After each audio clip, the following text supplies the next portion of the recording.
Have you ever felt the sting of betrayal from someone you trusted with your life? Imagine discovering that your own grandmother harbors a dark secret that shatters your world. That's exactly what happened to me. And let me tell you, revenge has never tasted so sweet. Picture this, a quiet farmhouse under a starlit sky, the faint hoot of an owl echoing in the distance. I stand there, heart pounding, clutching a torn collar that once belonged to my beloved cat. Tears blur my vision, but beneath the sorrow, a fire ignites within me. She did this, and she will pay. Welcome to the Payback Vault, where revenge stories come to life. My name is Max, a 14-year-old kid navigating the complexities of adolescence in a small, tight-knit town. Life hadn't been easy for my mom, Lily, and me. After my dad passed away when I was just 9, we moved into a rundown farmhouse on the outskirts of town. It wasn't much, a converted barn with creaky floors and drafty windows, but it was home. The farmhouse belonged to my grandmother, Margaret, a woman whose icy stare could freeze water solid. She allowed us to stay there, but it always felt like we were intruders rather than family. Margaret was a figure of respect in the town, or perhaps fear is a better word.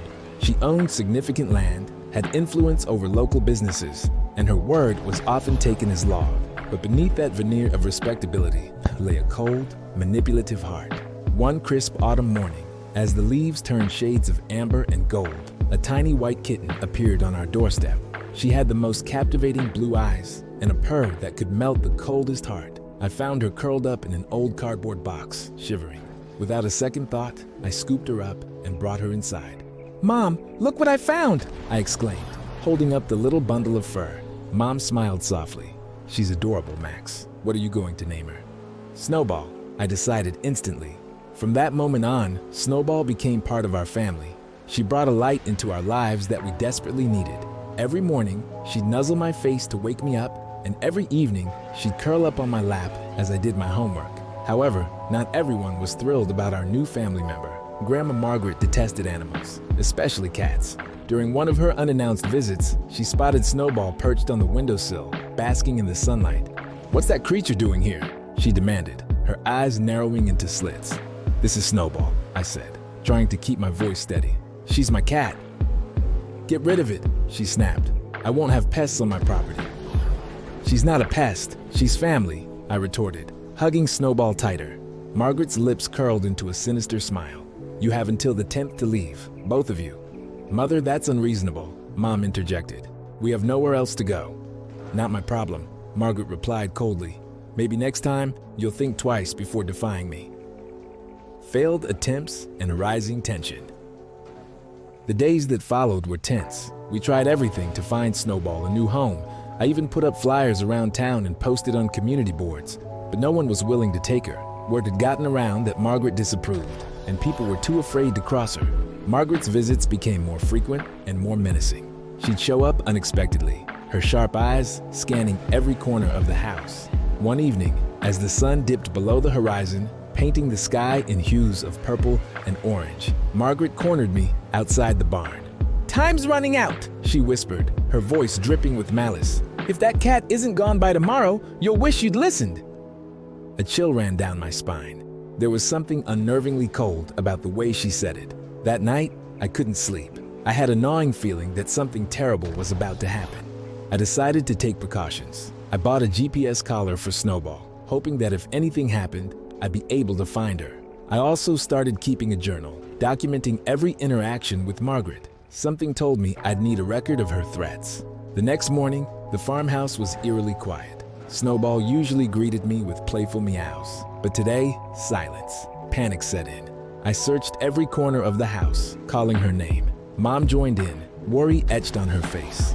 "Maybe she's outside," Mom suggested, though her tone lacked conviction. We scoured the surrounding fields and barns, but there was no sign of her. Desperate, I pulled out my phone to track her GPS collar. The signal was weak, but showed her near the old well at the edge of the woods. As we approached, our dog buddy started barking furiously.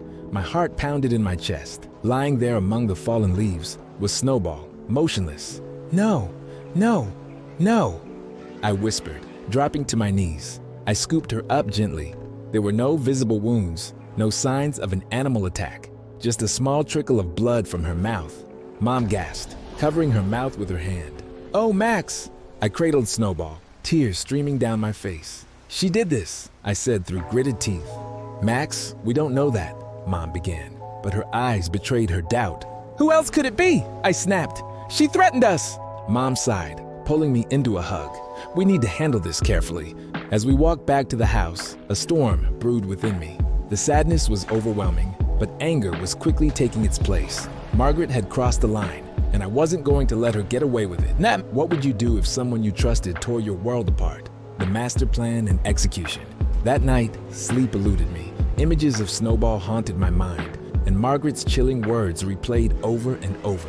I knew confronting her directly would lead nowhere. She was too cunning, and her influence in the town was significant.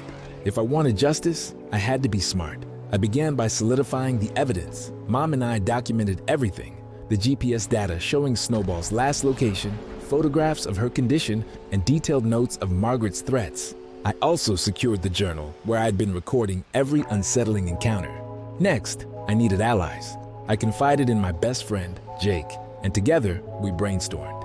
Jake suggested we gather testimonies from others who might have suffered at Margaret's hands. We started discreetly approaching neighbors. Mrs. Thompson was the first.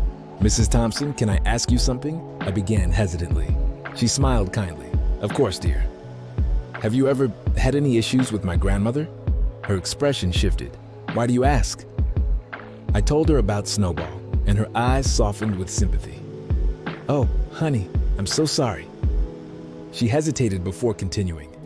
"A few months ago, my dog, Rusty, went missing. I searched everywhere. One day, I found his collar near your grandmother's property line. I didn't want to believe." Tears welled up in her eyes. I confronted her, but she denied everything. Mr. Jenkins, the local mailman, was next. "I've seen her setting up traps," he revealed. "Big ones, hidden in the underbrush. I thought it was odd, but who am I to question?" With each story, the puzzle pieces fell into place. Margaret wasn't just cruel, she was dangerous. I decided to create an anonymous online forum called Justice for Our Pets, where people could share their experiences without fear of retribution. Stories flooded in, missing cats, poisoned dogs, even wild animals found mutilated. But hearsay wasn't enough. I needed concrete proof. Remembering Margaret's obsession with her garden, I devised a risky plan. Late one night, Jake and I snuck onto her property. The moon was hidden behind thick clouds, casting everything in darkness. "Are you sure about this?" Jake whispered. "We have to know," I replied firmly. We headed to the garden shed, where Margaret kept her tools. Picking the lock was easier than expected, another sign of her arrogance. Inside, the air was thick with the scent of soil and something else, something metallic. We searched quietly until Jake stumbled upon a hidden compartment beneath a loose floorboard. "Max, over here," he whispered urgently. We lifted the board to reveal a stash of items, collars, tags, and a ledger. The ledger detailed dates, descriptions of animals, and chillingly, methods of disposal. I felt sick to my stomach, but knew this was the evidence we needed. Suddenly, a flashlight beam swept across the window. "Someone's coming!" Jake hissed. We quickly replaced everything and hid behind a large tool cabinet. Footsteps approached, and the door creaked open. I held my breath, my heart hammering in my chest. "Who's there?" Margaret's voice cut through the silence. After a tense few moments, she seemed satisfied and left, muttering to herself. We waited until we were sure the coast was clear before making our escape, taking the ledger and a few items with us. The next day, Mom and I took everything to the local police. At first, they were skeptical. "Margaret, are you sure?" Officer Daniels asked, eyebrows raised. "Look at the evidence," I insisted, spreading out the items on his desk. He examined them, his expression growing serious. "This is substantial. Twist, comma, and reflection." While the police began their investigation, I continued to gather support. The online forum gained traction, catching the attention of local media. A reporter reached out, wanting to do a story on the unexplained disappearances of pets in our town. I agreed to an anonymous interview, providing details without revealing my identity. As the story broke, public opinion shifted dramatically. The town was abuzz with rumors, and Margaret's pristine reputation began to tarnish. But the biggest shock came when the police executed a search warrant on Margaret's property. Not only did they find more evidence of her cruelty, but they also uncovered illegal activities unrelated to the animals, tax fraud, unregistered firearms, and suspicious financial records. Margaret was arrested, her face plastered across the news, The woman who once held the town in her grip was now exposed for the monster she truly was. With Margaret detained, the ownership of the farmhouse became a legal matter. To our surprise, an old will surfaced, my grandfather's, stating that the property should rightfully belong to my mother upon his passing. We moved forward with reclaiming our home, this time without the shadow of Margaret looming over us. The community rallied together, organizing a memorial for all the lost pets. A beautiful garden was established in the town square, a place of remembrance and healing. I often visit Snowball's resting place under the old oak tree on our property. While I still feel the sting of her loss, I find solace in knowing that justice was served, not just for her, but for all the innocent lives affected. Sometimes, the greatest revenge is unveiling the truth and letting karma take its course. Thank you for joining me on this journey of betrayal and justice. If you ever find yourself facing insurmountable odds, remember, courage and perseverance can turn the tides. Like, subscribe, and stay tuned for more epic revenge stories from the Payback Vault.